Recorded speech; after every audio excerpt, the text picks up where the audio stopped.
Ақыл көзіме істес жұмысыңды жырылма деймін. Барып, аяғын қақ біресің ба, жуып атыр едім бізі. Ақыл көзіме істес жұмысыңды жырылма деймін. Мұқа, ассалаумалейкум. Уалейкум ассалам. Денсаулық қалай? Жақсы өзіңіз қалайсыз, амансыз ба? Көтеріп кетсің ғой деген бе? Күтіп тұрған мына жақта. Да? Молодец, ма көтеріп кетсің. Кетіп па Мұхамеджан? О, бас егін.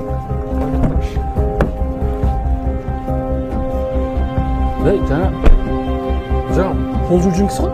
Мен бастығым ғой осы кісі. Осы мешіт соққанына қарамастан ішіндегі тәкаппарлығын басып, мен мешітті соқтым деп айтпайды да. Бұл кісі аптасына бір рет келіп осы жердің туалетін мешіт тазалап кетеді. Бұл кісі қысқасы тәкаппар адамдар жәннатқа кірмейді деген сөзді қатты ұстанып алған ғой. Жақсы, бәке, онда асығып тұр едік біз.